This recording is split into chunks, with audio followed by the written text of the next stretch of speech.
Party రాష్ట్రాల నాయకత్వాలు అటు ఆంధ్రాలో కావచ్చు, తెలంగాణలో కావచ్చు, వాళ్ళ ప్రభుత్వాలను అక్కడంటే ఆంధ్రాలో కూటమి ప్రభుత్వం ఉంది, తెలంగాణ రేవంత్ ప్రభుత్వం ఉంది. ఒకసారి మాట్లాడండి, లేదా కేంద్ర ప్రభుత్వం తరపున గైడెన్స్ ఇప్పించండి. ఇప్పుడు దేశవ్యాప్తంగా దాదాపుగా 2000 కోట్లతో ఛార్జింగ్ స్టేషన్లు పెట్టబోతున్నారు. 72,300 స్టేషన్లు. నోడల్ ఏజెన్సీగా బెల్ని డిసైడ్ చేశారు. మార్గదర్శకాలు ఏంటంటే ప్రభుత్వ కార్యాలయాలు, నివాస సముదాయాలు, ఆసుపత్రులు, విద్యా సంస్థలు ఏర్పాటు చేసే ఈవీ ఛార్జింగ్ స్టేషన్లకు పూర్తి సబ్సిడీ ఇస్తారు. కేంద్ర రాష్ట్ర ప్రభుత్వాలు, ప్రభుత్వ రంగ సంస్థల నిర్వహణ కింద నగరాలు, రహదారులు, రైల్వే స్టేషన్లు, విమానాశ్రయాలు, ఓడరేవులు, పెట్రోల్ బంకుల దగ్గర ఏర్పాటు చేసి ఛార్జింగ్ స్టేషన్ల యంత్ర పరికరాల మీద 70% నుండి 80% సబ్సిడీ ఇస్తారు. నగరాల్లోని రోడ్లు, షాపింగ్ మాల్స్, మార్కెట్ కాంప్లెక్స్ల దగ్గర ఏర్పాటు చేసే ఛార్జింగ్ స్టేషన్ల పరికరాల ధర మీద 80% దాకా సబ్సిడీ ఇస్తారు.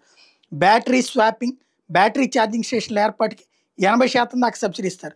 నిబంధనల అమలు, పనితీరు ఆధారంగా సబ్సిడీ విడుదల చేస్తారు. 10 లక్షల కంటే ఎక్కువ జనాభా ఉన్న నగరాలు, స్మార్ట్ నగరాలు, మెట్రోతో అనుసంధానమైన పట్టణాలు, రాష్ట్రాల రాజధానులు, జాతీయ రాష్ట్ర రహదారులు ఎక్కువగా ఉన్న ప్రాంతాల్లో ఛార్జింగ్ స్టేషన్ల ఏర్పాటుకు ప్రాధాన్యత ఇస్తారు. ఒకప్పుడు అటల్ బిహారీ వాజ్పేయి గారు ఉన్నప్పుడు పెట్రోల్ బంకులు ఇట్లాంటి పేదలకి, ఈ మహిళలకి, అలాగే వివిధ ప్రదేశాల్లో యువతకి ఫ్రీగా ఇచ్చారు.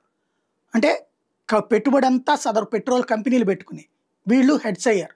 తద్వారా అనేక మంది బాగుపడ్డారు. అట్లాగా మళ్ళీ ఒక అవకాశం వచ్చింది ఈవీ స్టేషన్ల రూపంలో.